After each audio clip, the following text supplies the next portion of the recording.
Salve a tutti ragazzi, bentornati sul canale, benvenuti in questo nuovo video dove continueremo a parlare dei sorteggi di Champions League, però più nel dettaglio andremo ad analizzare la reazione dei tifosi per quanto riguarda le squadre italiane, perché ovviamente delle squadre estere ci interessa di meno e non è importante secondo me andare ad analizzare le loro reazioni. Analizziamo le nostre perché i panni sporchi vanno lavati in casa. Comunque, partiamo dai tifosi dell'Inter.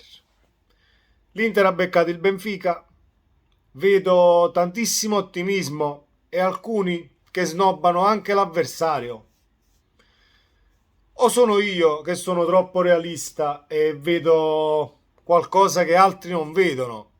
Io di ottimismo e di snobbare l'avversario non ne vedo per niente la ragione, anche perché il Benfica, per mio modesto parere, è una delle candidate alla finale. Non voglio dire che poi va a alzare la coppa, però secondo me ha buone probabilità di arrivare in finale. Infatti noi italiane, tutte e tre, dobbiamo fare molta attenzione a non farci mandare a casa dall'unica portoghese che è in quel lato del tabellone.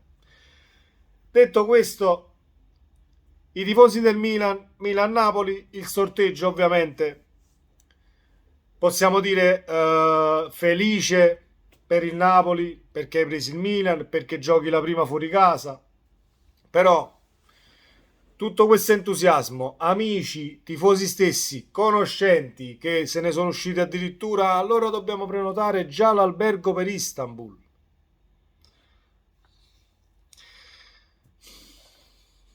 Poi mi venite a dire perché il calcio italiano, perché questo, perché quello. Anche per questi motivi il calcio italiano viene snobbato o al limite arriviamo dietro qualche anno a qualcuno anche se non ce lo meritiamo.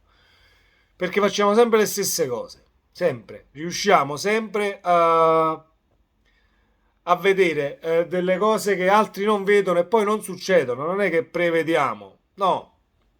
Prenotare l'albergo per Istanbul è una cazzata esagerata. Siamo ai quarti di finale, punto primo. Abbiamo preso il Milan, punto secondo, che per storia, per Champions League vinte e anche per organico non è una squadra facile da affrontare. Punto terzo, nemmeno se io avessi preso il Pordenone ai quarti di finale avrei prenotato l'albergo ad Istanbul, né tantomeno avrei pensato di arrivare in finale.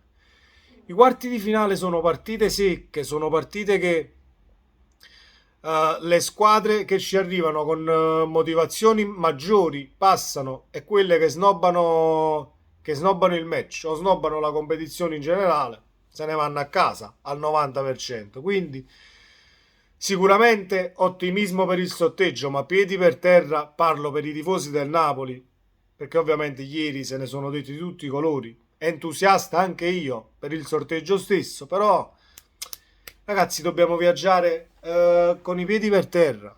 Siamo forti e il Milan non è da meno, l'Inter nemmeno, e neanche le altre 5. Sono le 8 migliori d'Europa quest'anno, che stanno giocando chi meno, chi più, tutte quante bene in Champions League. Quindi secondo me fare questi discorsi è prima cosa controproducente per la squadra per la quale tifi, perché vuoi o non vuoi va ad influire su una su quella sorta di stabilità psicologica della quale una squadra ha bisogno. Tanto è vero che ieri il grande Spalletti, al quale facciamo un applauso, subito se ne è uscito, ovviamente con una dichiarazione più forte di quanto doveva essere, e ha detto: chi pensa che è un sorteggio facile non capisce niente di calcio, e questo e quell'altro. Ovviamente ha snobbato tutti quelli che hanno sorriso al sorteggio degli ottavi quando è uscito Milan-Napoli. Spalletti ha fatto l'unica cosa che andava fatta per tenere il gruppo e la squadra del Napoli ovviamente sempre sul filo di lana e sempre sul pezzo, perché queste distrazioni possono essere fatali. Detto questo, mi rivolgo per l'ultima volta ai tifosi dell'Inter, perché ragazzi, il Benfica è primo in Portogallo. Mi volete dire che il campionato portoghese non è una Premier League? Mi volete dire che il campionato portoghese forse è anche un tantino dietro alla Serie A?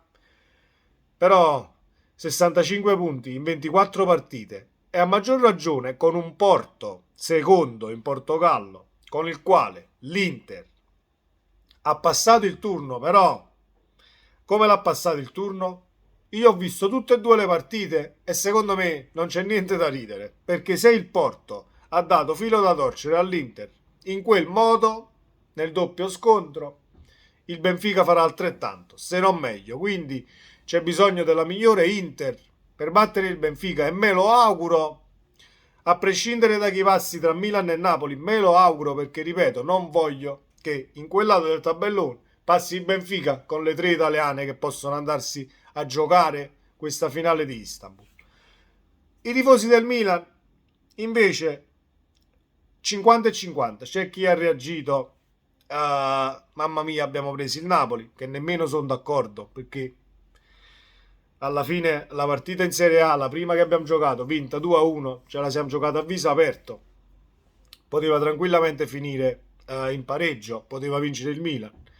È vero che era un altro Napoli, eravamo agli inizi, però il Milan sta risalendo di condizione, ha ritrovato quel gioco che da inizio gennaio fino a poche settimane fa comunque stentava a ritrovare. Quindi sarà una partita da tripla, l'ho già detto ieri nel post sorteggi, vinca il migliore e il primo punto è eliminiamo il Benfica, quindi mi rivolgo all'Inter, ragazzi, buttate il Benfica fuori a prescindere da ciò che uscirà tra Milan e Napoli. Questo era quanto per la reazione dei tifosi. Mi rivolgo per l'ultima volta ai tifosi del Napoli, ragazzi, piedi per terra, perché facciamo solo del male alla squadra e alla società. Detto questo, forza Napoli e ci vediamo nel prossimo video. Ciao!